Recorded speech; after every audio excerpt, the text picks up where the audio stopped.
How does one person rise above millions and bend an entire civilization to their vision? Today, we dive deep into the gripping, unpredictable, and sometimes shocking stories behind the top 3 most famous Roman emperors' figures, whose power, ambition, and legacy shaped the world more than most people realize. Let's start with a man whose leadership ended a centuries-old republic. Picture Rome in the 1st century BCE, a republic collapsing under civil wars and political chaos. Into this turbulence steps a young, calm-spoken man named Octavian, the adopted son of Julius Caesar. No one thought he would survive. No one imagined he would dominate. No one dreamed he would become Augustus, the first Roman emperor. He played the long game, outmaneuvering rivals with patience, not brute force. He learned from Caesar's fatal mistake: never look like a dictator. So Augustus did something genius. He wrapped absolute power in the illusion of tradition, letting Rome believe it was still a republic while he quietly held all the real authority. Under him, Rome entered the Pax Romana, a golden age of peace, infrastructure, and culture. He didn't just rule Rome, he reshaped it. If Augustus was the empire's architect, Nero was its dark legend.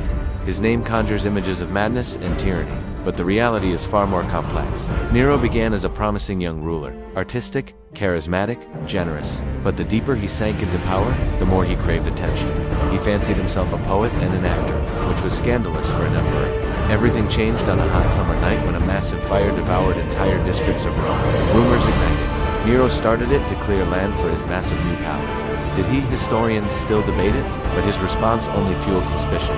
He blamed the Christians, built a glittering mansion over the ashes, and his paranoia grew. Enemies, real and imagined, were eliminated. Eventually the empire rebelled, and cornered. Nero took his own life. His final words: "What an artist dies in me." Centuries later, another leader rose, one whose influence echoes through global history: Constantine the Great. Rome by his time was fractured, but Constantine was relentless, reuniting the empire under his rule. His most dramatic moment came not on a battlefield, but in a vision. On the eve of a major battle, he reportedly saw a glowing cross in the sky with the words, "In this sign, you will conquer." He adopted the symbol.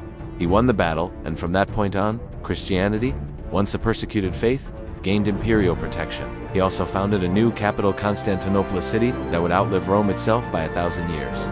3 emperors, 3 legacies. Augustus built Rome's future.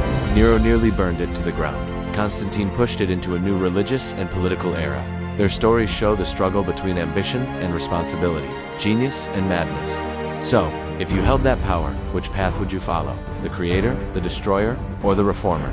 Let me know in the comments. And if you enjoyed this, don't forget to subscribe for more.